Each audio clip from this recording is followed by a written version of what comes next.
He is a public health specialist with over 18 years of experience in program design and implementation in Nigeria. He currently works with the Society for Family Health as a project director of the Acceleration Nutrition Results in Nigeria, which is funded by the World Bank. And he currently leads a team delivering basic package of nutrition and adolescent reproductive health services in Kaduna in Nigeria. He holds a master's degree in public health and is presently a PhD candidate at Taxila American University. So Muhammad has a real passion to working with vulnerable populations in his community. So please allow us to show you his recorded video of his presentation, which is looking at early marriages and marriages among those women who were married early versus adult or married as adults, and the differences in contraceptive use and preferences. Thank you very much. Yes, please do his recording.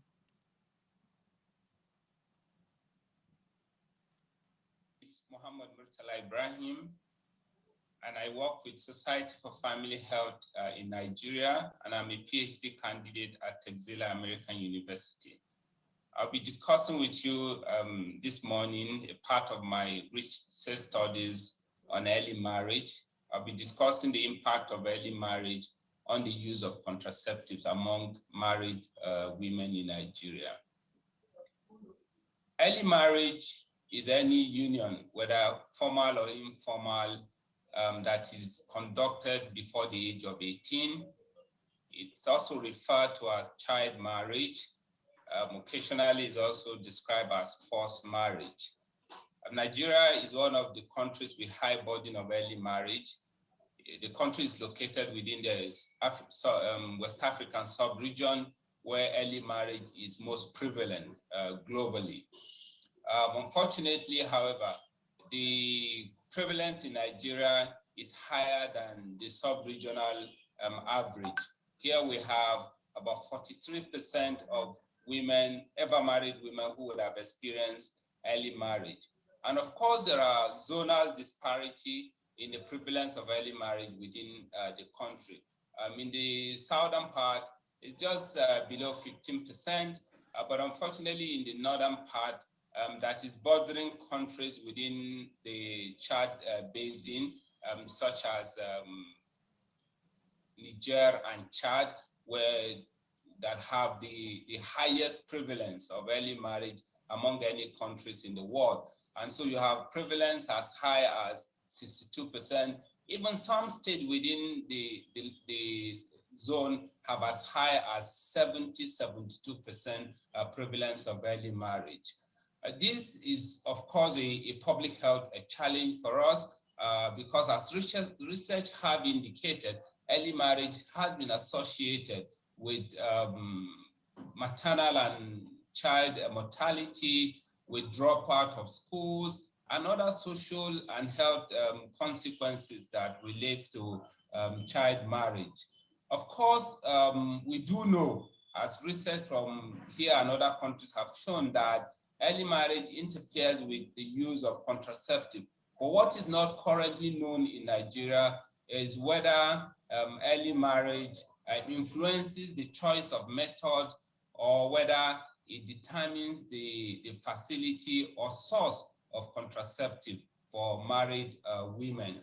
And so this study is looking at the impact that the association that early marriage do have with the use of contraceptive among married women.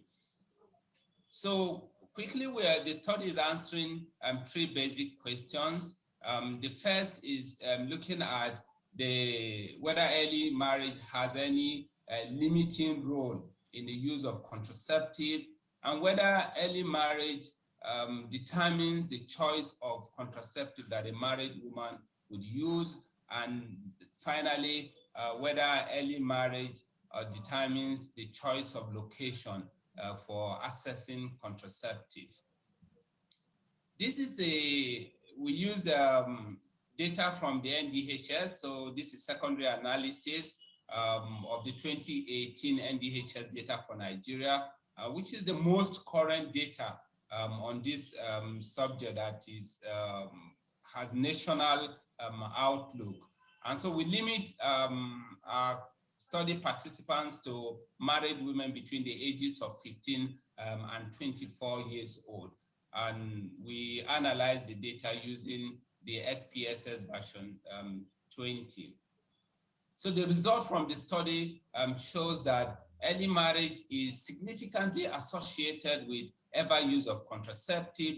It's also significantly associated with the type of contraceptive that a married woman would choose, and is also significantly associated with the source of contraceptive for married women in Nigeria.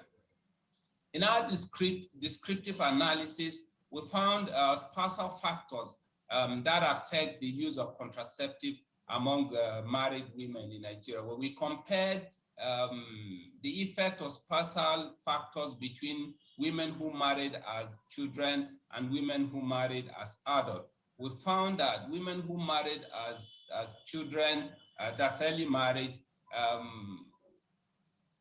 so such women are more likely to see permission from their husband as a big problem compared to those who married as adults. Similarly, they would have husbands who desire more children, and of course, this put a lot of pressure on women not to use contraceptive.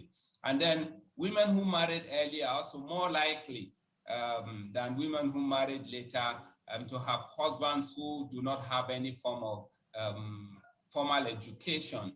And these, of course, these factors are factors that research has shown to limit the use of contraceptive among married women.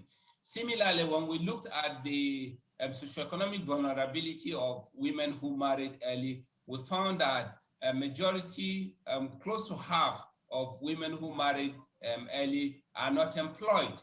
More than half of them are more likely to be within the poorer to poorest wealth quintile. Over 60% of them have no formal education, and 4 out of 5 of them are likely to live in rural areas. These are also social economic factors that reduce the capacity of women to access or to use contraceptive, and these are very more prevalent among women who married early compared to those who marry as adults. For our outcome variables, which is ever use of contraceptive, we found that women who marry early are 10% points less likely to use contraceptive compared to women who married as adults.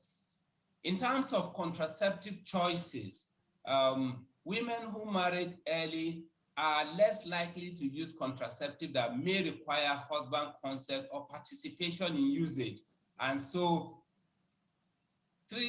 women who married older are 3 times more likely to use a condom, for instance. So dual protection for women who married early is limited. And the studies also shows that women who married early are more likely to choose methods that they can hide from their husband because of the challenge of permission to use. So those who choose to use would more likely use methods that do not require that can be hidden from the husband's knowledge, such as injectables and implant. But methods that the husband can at any point discover, like either like condom, pills, or IUD, with any chance of husband knowing, the women are less likely to use them. In terms of where she sources her commodities, she's most likely to choose to access commodity in the private sector. Of course, research in Nigeria have shown that over 70% of women access their contraceptive from the private sector. And this is because these are very ubiquitous. They are everywhere. But unfortunately, capacity to deliver services is limited in these places, and stock of mixed methods is also very limited. This may explain why the prevalence of use of contraceptive is also very limited among women who married early. So in conclusion, our study found that socioeconomic vulnerability is higher among women who marry early, and of course, the early marriage also limits their ability to use contraceptive compared to women who married as adults.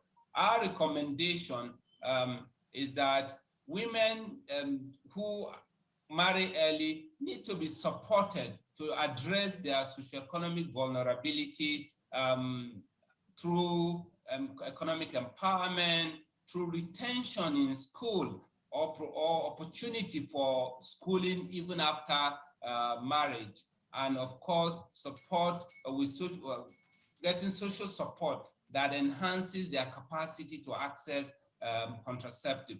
We also recommend that government pays attention to, in terms of regulation and support to the private sector where these women seek for services in order to strengthen their capacity so that women can have access to more services at the highest quality. We also recommend that the Child Rights Act, which is already a law in Nigeria, should be supported to be domesticated in the states of the country, especially the states within the northern zone where early marriage is most prevalent, where early marriage is most practiced, so that the cases of early marriage can be reduced and the burden that the society suffer as a result of early marriage can be overcome.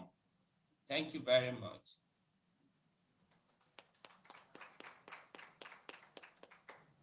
Yeah, we certainly wish that Muhammad was in the room with us to really review some of the interesting findings that he's shown through his presentation, among which really shows the importance of offering different choices, regardless if the woman is young or not. It was interesting to see what younger women preferred versus older women, and the importance of strengthening health services everywhere. So thank you very much, Muhammad, for submitting that presentation. So our third and final speaker is David Sanchez Paez. There you are. And he obtained his PhD in economics from the Universidad de Salamanca in Spain. And since September, he's been a postdoc fellow at the Center for Demographic Research at the Université Catholique de Louvain in Belgium. His research interests are in fertility, sexual and reproductive health, adolescence and education, and prior to obtaining his PhD, he worked for UNICEF, the Ministry of Education of Ecuador, and the Ministry of Social Development of Ecuador, and the municipality of Quito. So David is going to come and share with us his abstract, Marital Status and Fertility Among Adolescents Under 15, which we know is such a neglected age group and quite vulnerable, but also a group that when we know we work with them, then we can set them on a very positive life trajectory. So we very much welcome David to the front of the room. Thank you.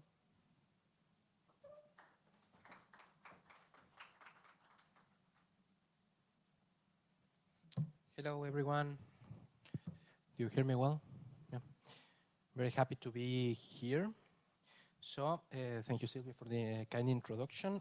I'm going to present this research, marital status and fertility among adolescents under 15 years of age. This is a joint work with my colleague Bruno Schumacher, also from UC Louvain.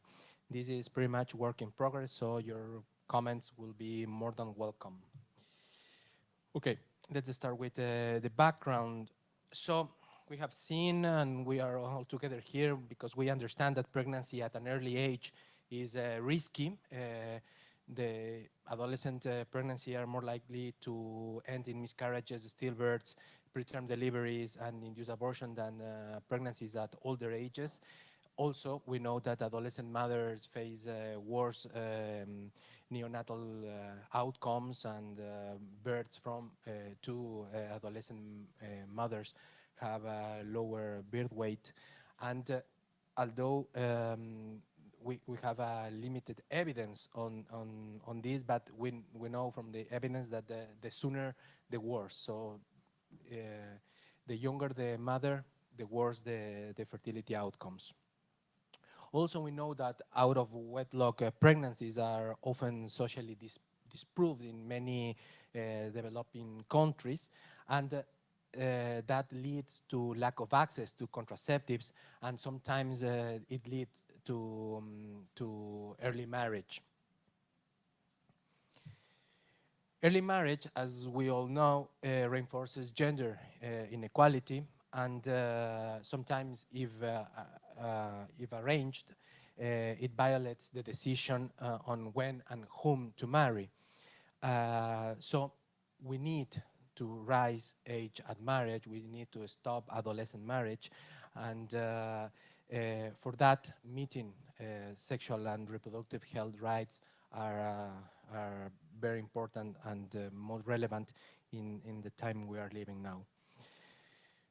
We have a little research on adolescents under 15 years of age because of scarcity of data, but now we see that more data is available for early adolescents or younger adolescents.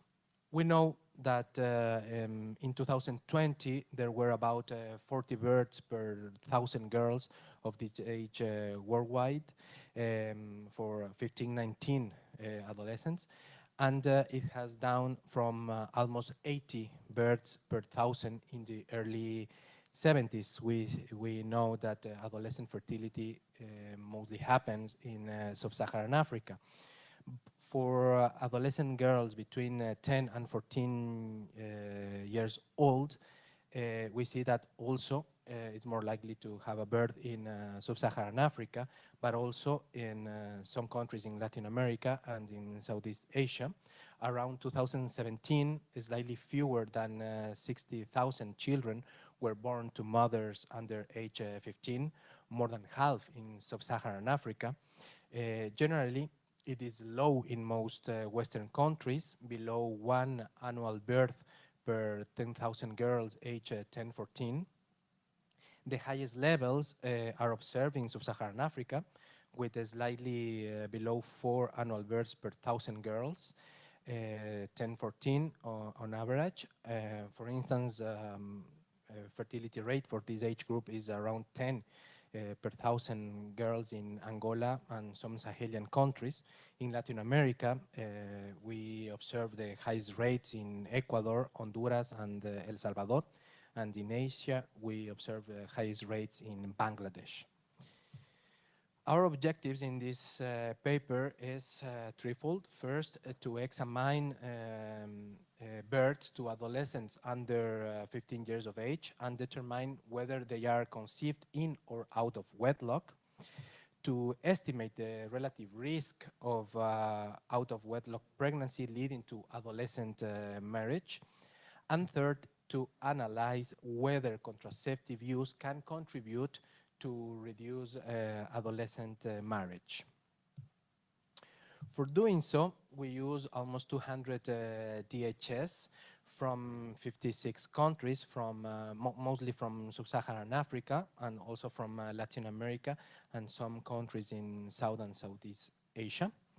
And what we do is first to identify the union status of birth at the time of pregnancy.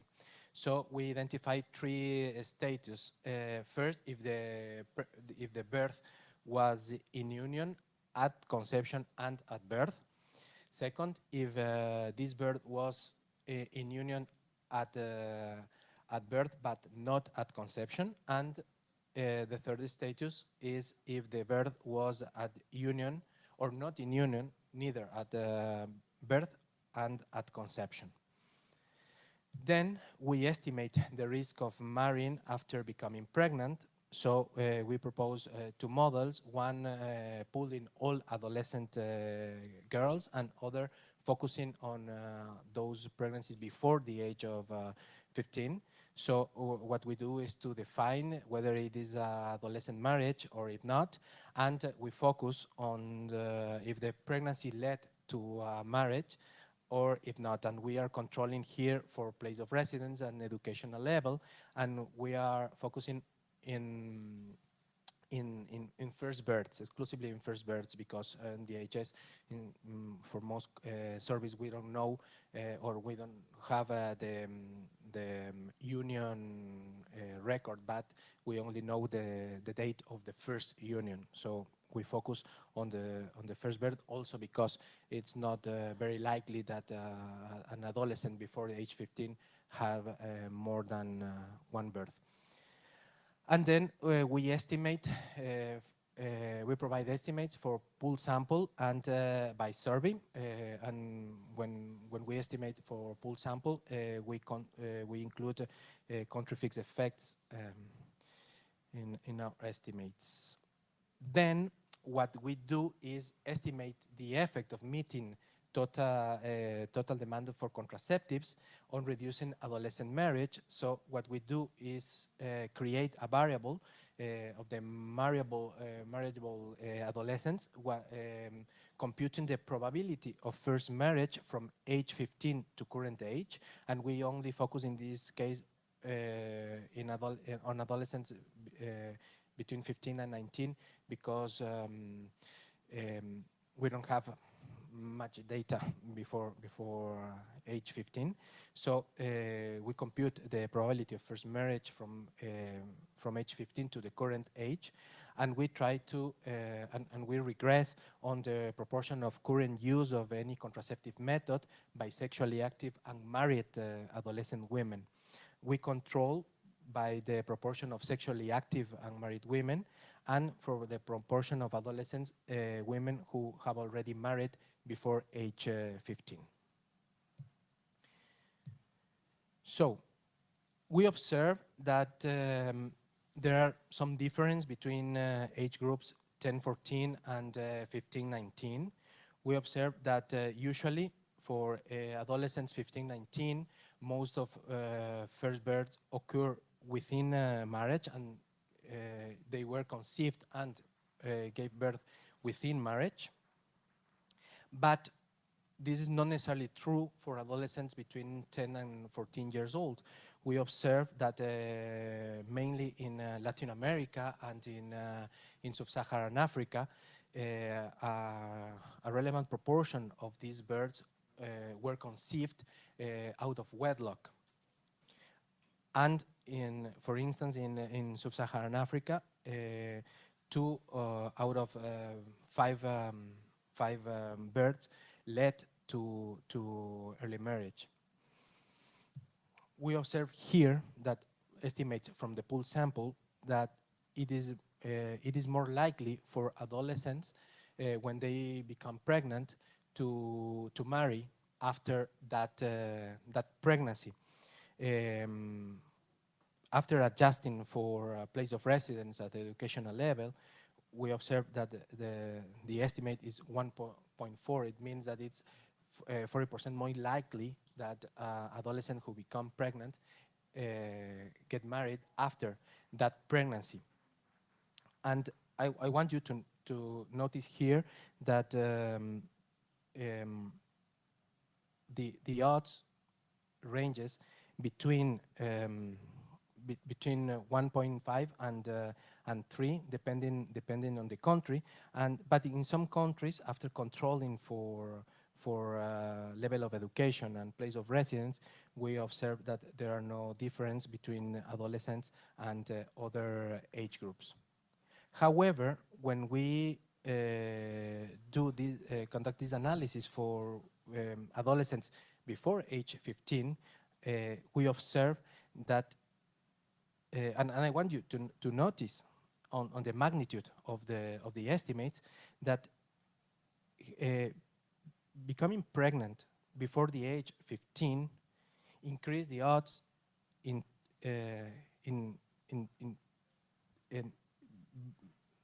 the odds are the magnitude. It's 12 of these estimates, which makes more relevant to prevent a pregnancy before the age of 15, because when an adolescent becomes pregnant, it's very likely that this will lead to an early marriage.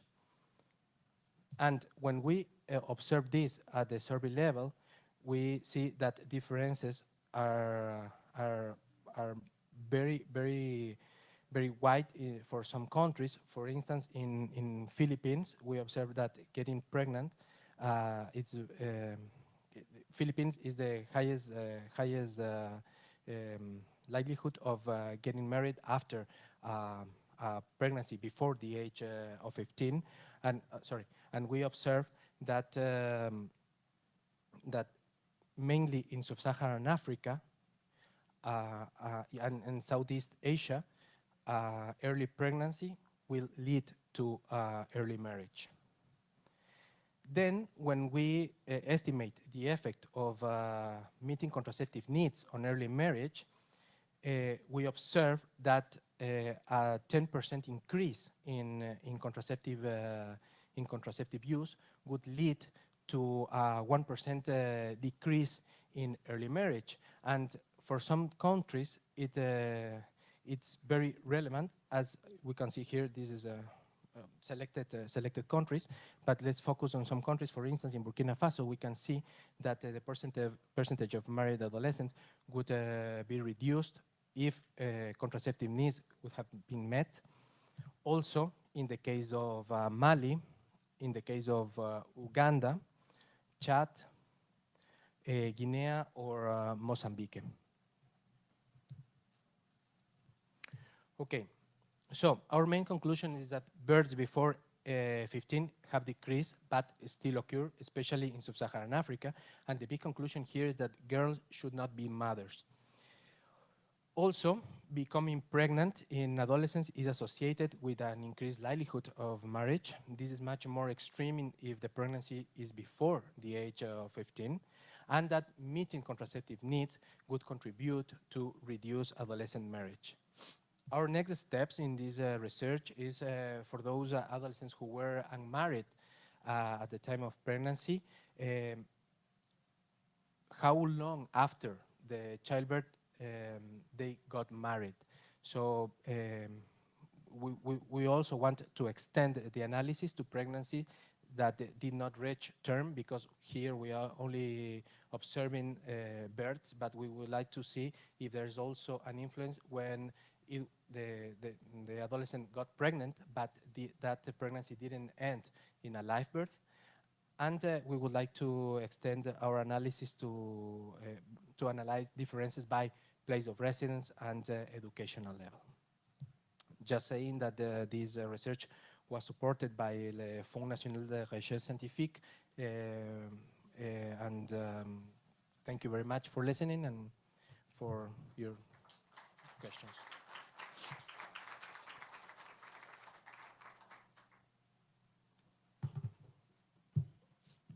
Thank you very much, David and Risha, for sharing, and David for sharing this important analysis, because we know that there's such great data paucity among girls under 15. So it was interesting to see your analysis, what the gaps were, what more can be done. So let's take a moment now to open it up for any questions from the audience. We know that there was quite a lot of data that was presented with some recommendations, many questions ahead of more work to be done. So I see 3 hands. So let's go with, oh, now I see 4 hands. Let's go with, we'll start with this side and then go on that side. So please, the young woman in green, please go ahead and ask your question and let us know to whom. Yes, please come to the microphone and ask your question. Hi, my name is Abhiti and I'm from India. I think the data that, like, in all the 3 presentation, I felt the narrative of the adolescent girls that we're talking about here was missing. So instead of, and saying, like that's one thing. So what are their thoughts about marriage or having sex or pregnancy? Definitely pregnancy in an adolescence definitely affects the body of the person. But uh, this also talks about their sexual lives, which is generally controlled because of this 18 years of margin. I know this is not, like what I'm saying is not really related to the data which was presented. So, but I really wanted to mention about the narratives uh, of the people that we are talking about here and the representation of them. So, yeah. Yeah, thank you. Thank you very much. That's a very important point because we're not just talking about numbers. We're talking about girls' lives and their daily lived experiences. And so that would be an important research question to really triangulate and bring their perspectives into account here. So thank you very much. Do David or Risha wish to make a comment on that, please?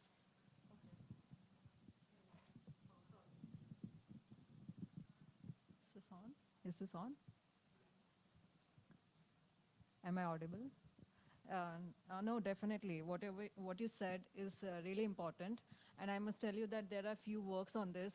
I can remember one work from Knox, KNOX. I think that is the name of the author, and she has done work on looking. What do they think? That is, I think that is the title of the work.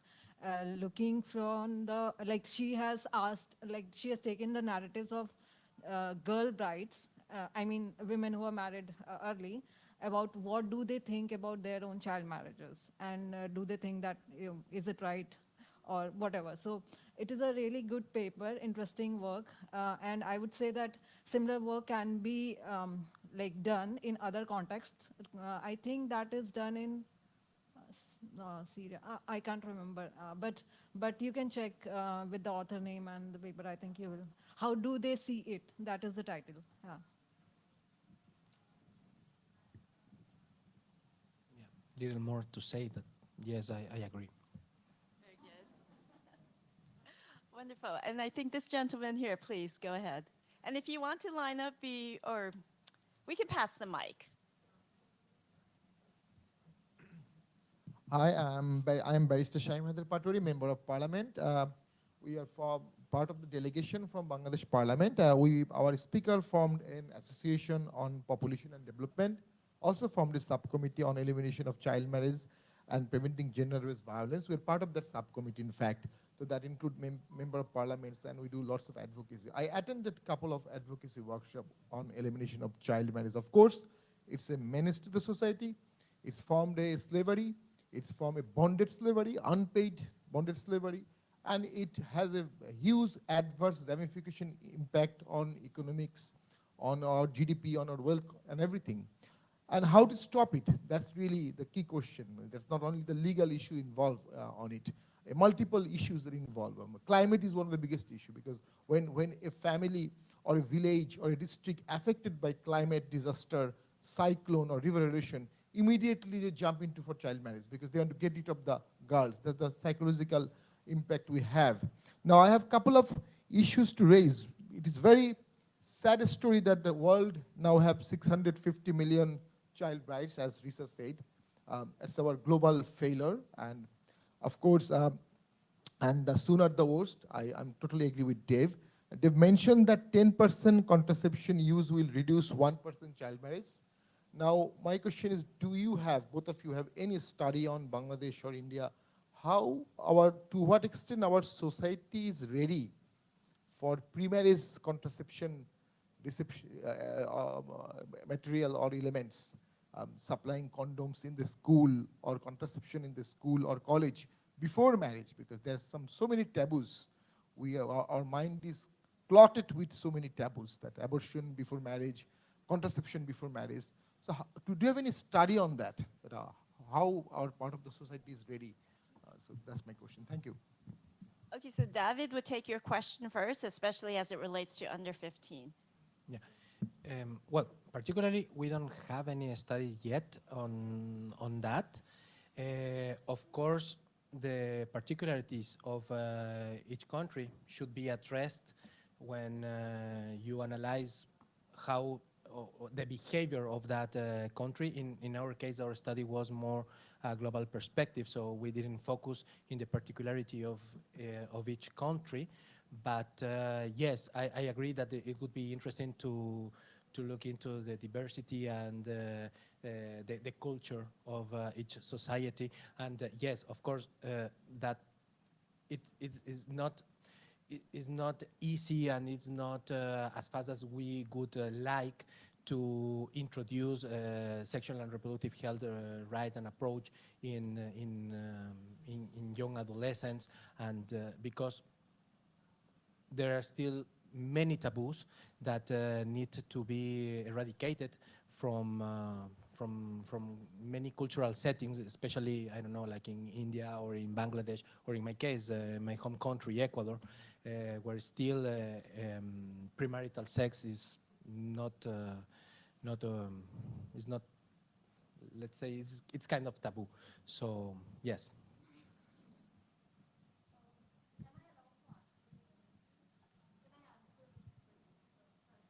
So,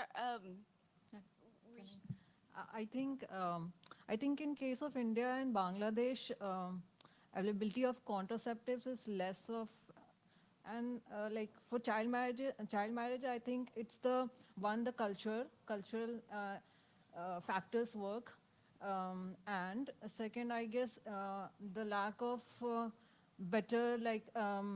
I mean, yeah, better job opportunities. I mean, the quality of education and what is the how it is going to turn into employment. That is one thing. So, like for example, I think in India also, there is this thing like now the mandatory education is there till class 12th. I mean, but like so.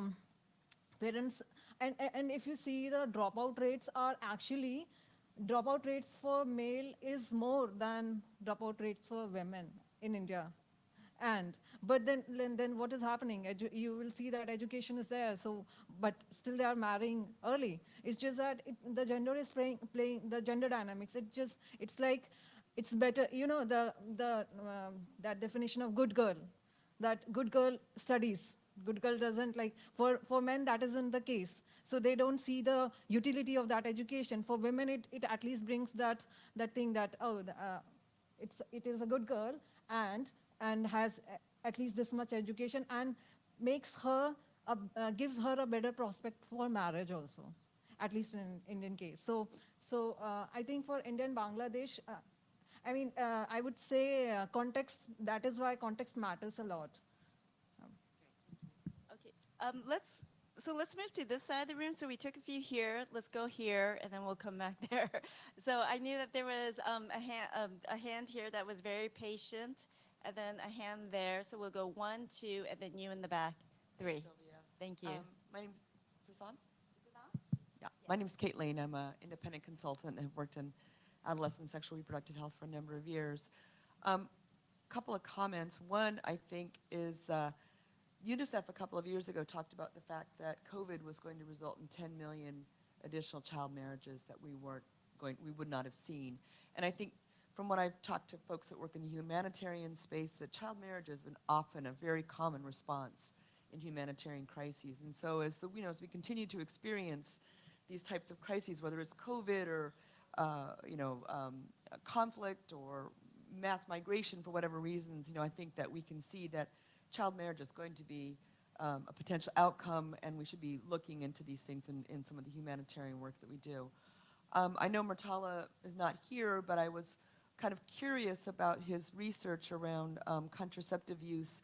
And I'm wondering, I used to do some work in Nigeria many, many years ago, and one of the concerns that was often raised was the impact of contraception on women's fertility.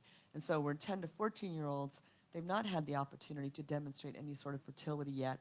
And so there would be a concern about them using a contraceptive method and potentially affecting their fertility and their ability to get pregnant. Whereas older women, it would be interesting, my point is it would be interesting to look at parity, because older women may have already demonstrated their capacity to become pregnant, and so then there's less concern over whether or not they should be using a contraceptive method.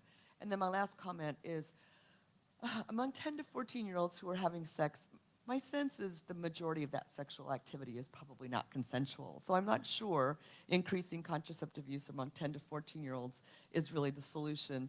It's really more looking at high rates of coerced, forced sex among this age group. And that is the issue that I think we should be looking at trying to tackle. Thanks. Great, thank you. Thanks so much, Kate, for your comments about the humanitarian factor impacts of COVID, and also really interrogating what is the context of sexual activity, pregnancy, et cetera, among very young adolescents. So I think we had a question with the women in black and green, and then another question in the back. I'm not sure where she went. And then we'll come back to this side, and then the gentleman in the pink, then the gentleman up front. Hi, everyone.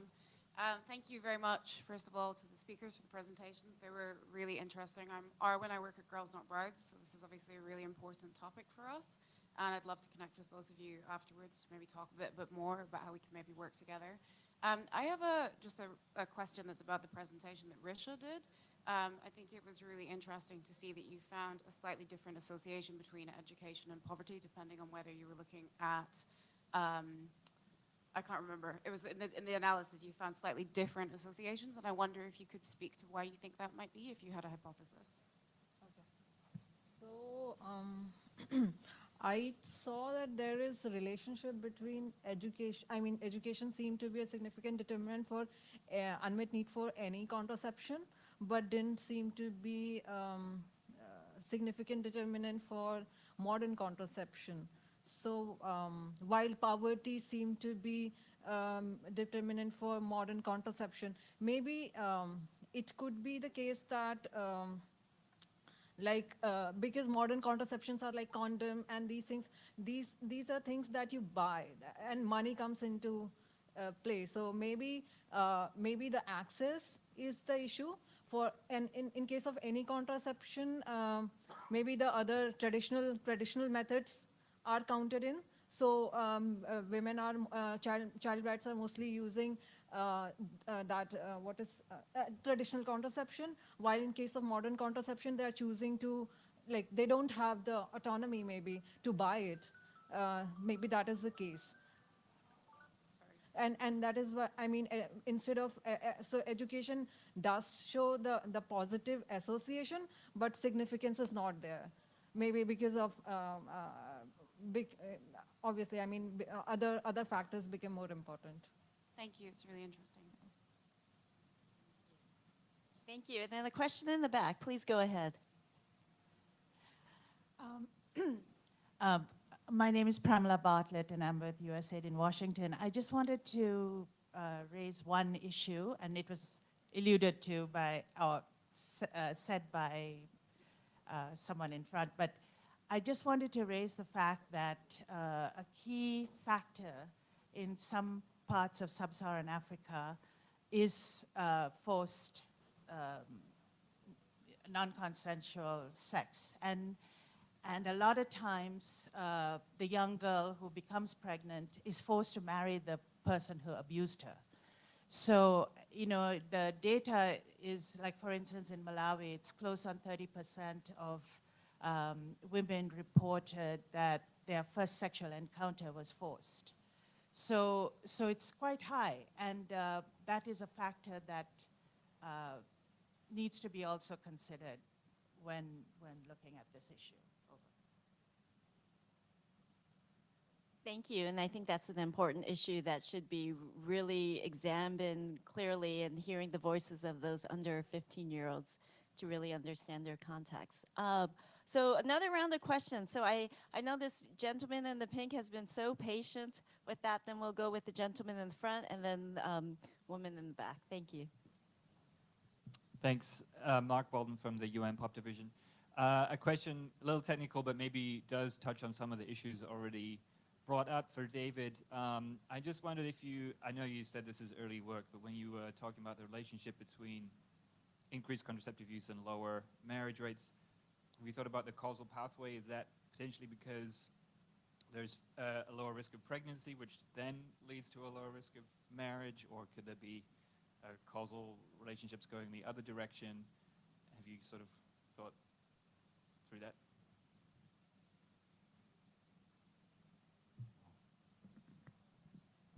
Sorry?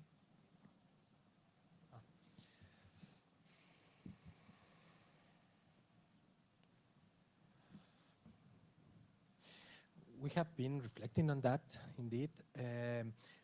And thank you that both ladies bring this up, because one of the things I missed to say during my presentation is that the other thing that we are working on is on the settings that these early pregnancies has been taking place, and we have been finding that the younger the mother, the older the father of these adolescents. So so the link with contraceptive use, if it's causal or association, I think it would depend on the context and on the maybe on the country, on the setting. As I said, is work in progress, so I haven't sit down and do the analysis, but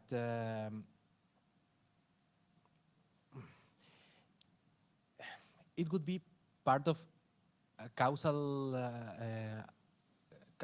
analysis, but at this point, I think that we should include in the picture the non-consensual sex in this analysis. So sorry, I can give you a very straight answer right now, but I think we could discuss about this in the future. Okay, so gentlemen in the front, woman in the back, and then if there's any final questions on this side of the room, after which we could do a final reflections from our speakers. Thank you. I'm Professor Dr. Haq from Bangladesh. I'm a third-time parliamentarian. I was a Minister of Health from 2009 to 2014, and I had a good work on this situation. We are very lucky that we have a parliament who has run a very active caucus acting on this. And I must say that we have a very, very active situation in preventing this child marriage. I live in an Upazila. Upazila is a sub-district which is about 2 million people in my sub-district. And this is one of the sub-districts which was, firstly, we could free the child marriage, that is pre-COVID time. After COVID, you know, the situation has changed, and due to the COVID situation, in the villages, there are a lot of issues which is different from every country. I think in India, Pakistan, and probably Bangladesh are a similar situation, where there are many social problems of the poor people. Poor people, and they think that the child who is coming to a 14, 15, 16-year-old is a problem living in the village and have so many problems. So they want to get rid of her and get her married as soon as possible. This is one of the main problems that we have been fighting. But education, I think that education is one of the important issues, and where we have been able to correlate where there is good education, I think this is quite preventable. We have had many, probably at least quite a number of organizations, especially young girls and school girls, who have been leaders to prevent this child marriage. And they have been really quite active in their schools and their college education to prevent the child marriage, that they have formed associations. And where they have been active, they have been able to prevent the marriage in their society and around the village. So it is very, I think it is possible that if we could make it more workable, and if we could make the society really want to do this, this is quite possible. But this is a very serious situation. I'm sure that we have a long way to go, but we are working on it, especially in Bangladesh. Thank you. Great. Thank you very much for that comment, and also the importance of working with girl leadership within the schools and in the communities. Okay, Amy in the back. Hi there. I'm reaching for this mic. Amy Uccello, USAID. Thank you so much for the presentations. You answered one of my questions, which was the age of the husbands, most likely, I presumed, but good to have that clarified by data. My question is, who has been interested in the results of these data outside of the health sphere? This is an issue that I think needs to take into account. Certainly, you've made the case that the SRHR and contraceptive use component is linked to early marriages. But in terms of looking for solutions, I think we have to get this kind of data out to more than just ministries of health and ministries of education, ministries of gender, ministries of economic and development for those cases that have to do with parental influence of marrying off their daughters and avoiding issues of shame or perhaps the dowries that they might receive in order to combat economic disparity or loss during times of crisis, as Kate was saying. So I'm just curious, when we try to think of what's next, now that we've made these clear linkages, who else can be a part of this conversation? Are they interested? Because we also know with UNFPA's report that came out about early marriages, it's not just about the pregnancy happening, but then there are rapid repeat pregnancies. So those who are under 14 are much more likely to have a second and even third pregnancy before they've even exited adolescence. So it's a maternal mortality issue, it's a child health and maternal health issue, but it's also so much more about second chances. So yeah, have you been able to see interest outside of the health sphere and in the results of this data in terms of programs going forward? Amy, thanks for that plug for the UNFPA report. So, Risha or David, who would like to answer the question of who beyond the health sector would be interested and can do more with us? Sorry, I'm still thinking because most of the things that I have come across are actually health related. One thing, in India, a recent debate has been going on about increasing the age at marriage for women from 18 to 21. So, but still, I mean, everyone has, that's the thing, because child marriage has become a health issue. So I have done some economic costs. So seeing like how many dollars India has lost because of child marriages since so and so year. So that is one, but I don't know. I mean, I'm still thinking. And education, I think education is one. So, but you can again route it to health, maybe, I don't know, but education and work is very important. Education, work, and marriage are actually very interlinked, in at least in India. So, yeah. I mean, I'm still thinking. I'll get back maybe. Besides public health, I would say everyone. Yes, I also I agree that education could be interested. Also, social welfare, because it is more likely that early pregnancy is more related with poor women in poor conditions. So governments spend a lot of money to contribute creating more opportunities to not only women but people in adverse socioeconomic conditions. So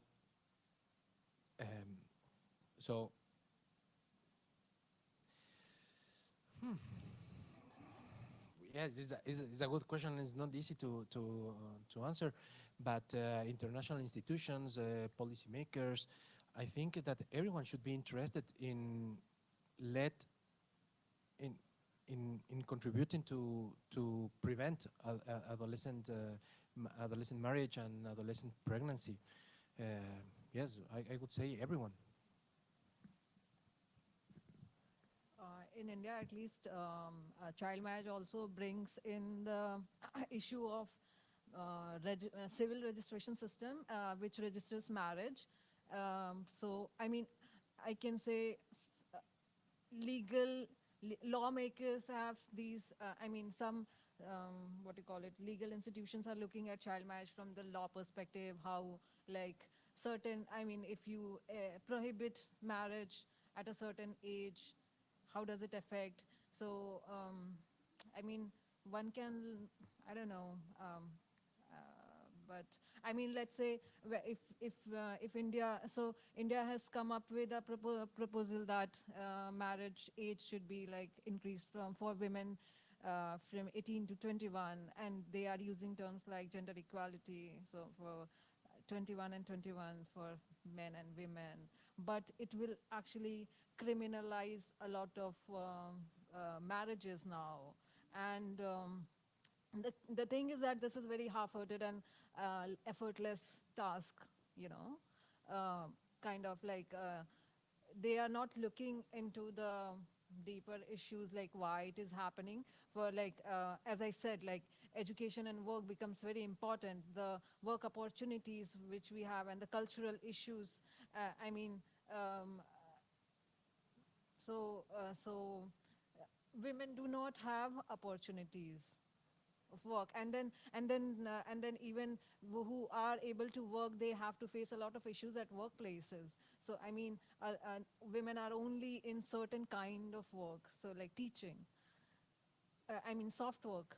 So so I mean, I don't know, I'm still thinking, and you can see, you can relate like work, education, and marriage, and wages maybe. I remember I did work on household, how child marriages are affecting household wage. So I think, yeah, there's a lot.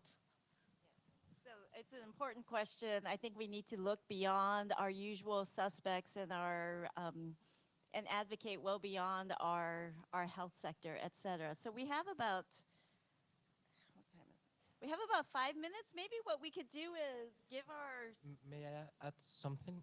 okay, David, go Yep. ahead.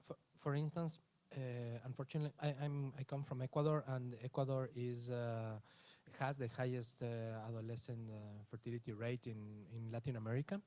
And for instance, I would think that all pregnancies or all adolescent pregnancies should be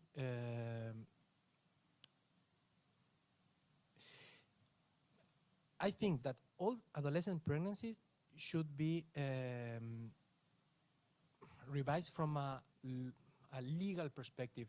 I think that if the public or private sector or the health sector see that there is an adolescent who is pregnant, I think that a special commission should be behind that and understand why is this happening, because one of the things that we should go deep on is on the context that this pregnancy is taking place.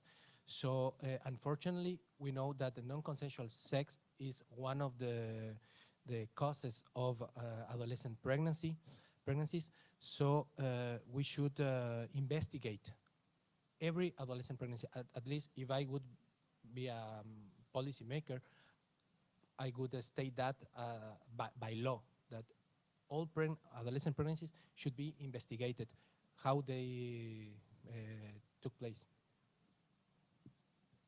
Okay, so we're winding up, and just want to see if there were any quick reflections from the audience, and then we'll allow our two speakers who's done a phenomenal job answering questions as two speakers among, which would have been a typical panel of 5.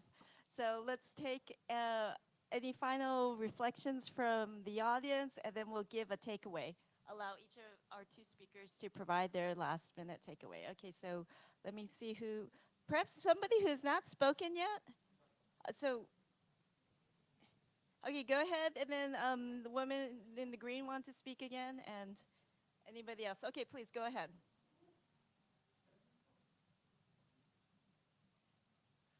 if you consider the child marriage, you cannot stop by strengthening law or others unless you engage the community, because it is deeply rooted social norms.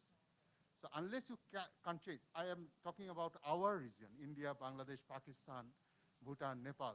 Child marriage is a social issues.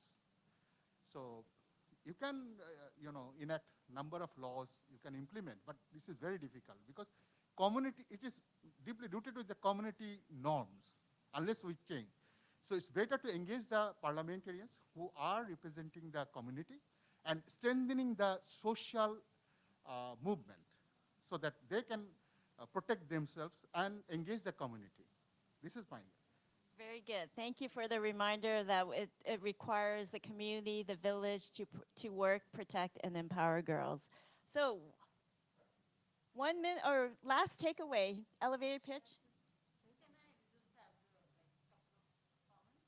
Okay, please, and then we need to wrap up. Thank you. Yeah, thank you for the opportunity. It was just like, so I just want to bring in certain things which were like not really spoken about. So in context of South Asian countries, so the laws are very intersecting to each other, which is one of the reason why you cannot understand whether it is like criminalized, whether marriage is, when we are looking at the data says 50, like starts from 15 years of age. So there's a lot of, collapse between laws. Second thing is looking at gender-based violence, because that lens is definitely absent when we talk about child marriage or non-consensual marriages or non-consensual sex or consensual sex for that matter. And the other thing is definitely health and talking about the bodily autonomy, which is extremely important. So yeah, thank you for the opportunity. Thank you. Thank you very much. And again, reinforcing the notion of digging deeper into the context, the social aspects, the community norms, the context for which the sexual activity is taking place, forced and not. So final takeaway from, let's start with David and then end with Risha. Go ahead.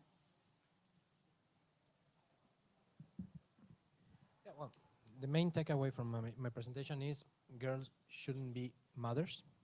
And yeah, and that's it. Girls should stay girls. Risha.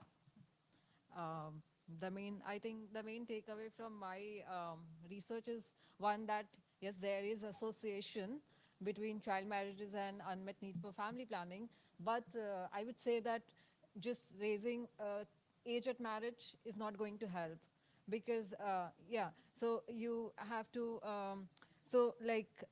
there has to be interventions in building state capacity through public welfare spending on education and healthcare.